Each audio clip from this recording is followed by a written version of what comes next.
Hello everyone, I'm Burfy1322 and this video is going to show the fastest fully upgraded vehicles from the GTA Online Chop Shop DLC, showing both lap time, top speed and relative positions in class, all while being shown in order of lap time. This will also be the final video in this long running testing series, but more about that a little later. For now, let's focus on the first 10 cars from this DLC, the slowest of which is the Illusion. As you can see, it's big, it's bulky, it's slow, it doesn't even get a spoiler upgrade to help it with traction, not that it would really help it get many more places in the SUVs class if it did have that.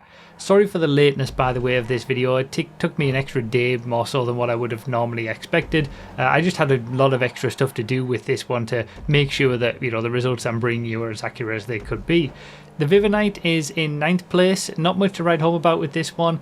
Its lap time sits alongside things like the Baller ST and the Jubilee. It's more grippy than those vehicles, but it really struggles with the straights due to its lackluster top speed. Could really do with some improvement on that. Next up we've got the Impaler in 8th place for the DLC. It's a rarity these days, this car having a vehicle that actually benefits from off-road wheels giving a smoother ride. Probably because it was a copy-paste vehicle from an older car and they didn't give it the flag that most new cars have that stopped that being the case. Nevertheless, it's a relatively nice car to drive and a decent enough lap time for what is a pretty big muscle class these days. Next up in 6th place, just ahead of the Impaler, is the new Asterope, the GZ. It's kind of a classic sedan, this one. Very grippy, but not an awful lot of straight line performance. 113 mph isn't great, although it's not too bad for the sedans class, which has quite a wide field spread.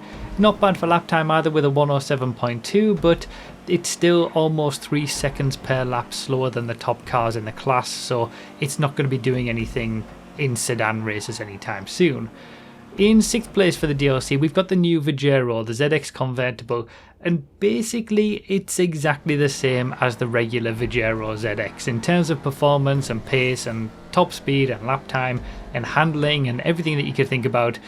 The Vigero ZX convertible is just a convertible version of the Vigero ZX. Same lap time, same position, same top speed.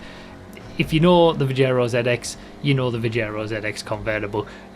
So not an awful lot to say about that, but we will come on to it further on in the video. The FR36 up next, and manufacturer Fathom get their first DLC car and only their second car in the game overall after the FQ2 SUV, and it goes straight to the top of the coupes class for lap time.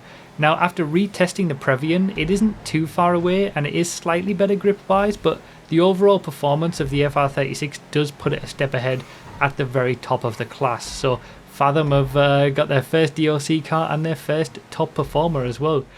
Now the Vivinite HSW is up next in 4th place for the DLC, and it does very well. Follows up with another top car for the class, but only just this time. After retesting the HSW Astron Custom and putting both cars through their paces together, they're actually only separated by less than 1/10 of a second. Now the Vivinite has higher levels of grip to give it better cornering and braking abilities, while the Astron Custom has the higher straight line speed to give it a 10 mph top speed advantage and better acceleration. It's actually really nicely balanced at the top of SUVs between the two. For 3rd place for the DLC, we've got the Dominator GT. Kind of surprising, I think. I wasn't expecting this one to do so well, but it's right up there on the top pace for the muscle class. Obviously with HSW turned off, the Dominator GT and the Buffalo STX are the two that you would go for. With a 1-minute 2.8, it's certainly grippier than the top HSW vehicles in the muscle class, but it just can't compete with something like the Vigero ZX convertible because it doesn't have a great top speed, which the HSW cars all do. Now Rockstar did change some minimum traction stats on the convertible version of the Vigero ZX, I think to try and make it a little bit more difficult to lose grip in what is a very challenging car to drive, but what little it might gain in consistency it loses in compliance in some corners. And ultimately the changes are so minor anyway that for all intents and purposes it feels and performs exactly like the regular version. Basically the Vigero ZX and the convertible version are joint top at the top of muscles class for lap time and top speed. And now we finally come to the only supercar from this update, the Turismo Omaggio. It's clearly the quickest out of all the cars in the DLC, but you're going to have to wait a little bit to know exactly how quick. As I said at the start of the video, this is going to be the last in this long running series, and the reason for that is that in the background for a while now I've been going back and retesting all cars on the new gen platforms, and while I still have some gaps to fill in with some classes, Supercars is fully complete. That means that next week, all things going well, you will be seeing a brand new 2024 fastest supercars testing video containing all new lap times, more accurate top speeds, and a brand new video format built from the ground up that I'm really excited to show you. And I figured that since we're so close, I'd be a little bit of a tease and save the debut of the Turismo and Maggio's lap time for that video, alongside the new lap times of all the other supercars, pretty much all of which have seen improvements to varying degrees. What I can say now about the new Turismo is that it's a top tier supercar. If you buy it, you'll be able to compete with the top non-HSW supercars like the Emirates and Krieger. Now, it's not competitive with the top two HSW cars of the Weaponized Ignis or the Cyclone 2, but if HSW is turned off, or you're on a platform that doesn't have HSW cars, it's right up there at the top.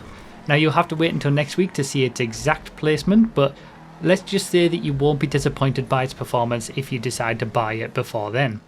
The brand new testing series will be debuting next week, so make sure you're subscribed and keep an eye out for it. There'll also be a video that goes up before the fastest supercars video that's going to give you background on the series and explain where it came from and what you can expect, so keep an eye out for that as well.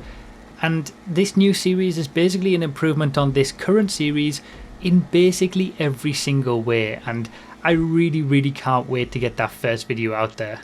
It's been an awful lot of work to go back and retest everything and build a new video format from the ground up, but it's something that will hopefully set the benchmark for future GTA 6 testing.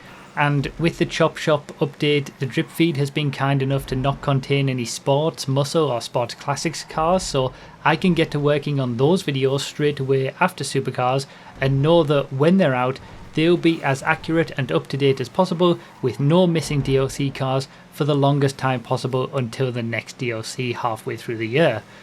On that note, any drip feed cars from the Chop Shop DLC won't be getting their own dedicated videos from this point on. They'll all be included in the mainline testing videos for the new series. I'd imagine that by the time we get to the full class videos for sedans, SUVs and off-roads, the respective drip feed cars from this DLC for those classes will have been all released by then, so those are the videos where you'll see how those new cars perform alongside all the other cars and their new lap times. I guess one final note is that this is easily the longest running series on my channel, spanning 3 console generations, and this is the 332nd episode of it.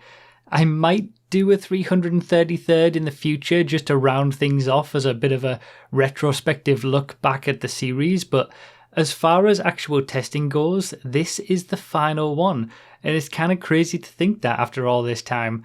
As always, thank you all so much for watching throughout the course of this series, and I really can't wait to show you what I've been working on for what will be the 4th and hopefully best GTA 5 car testing series on my channel. I'll see you all for that next week.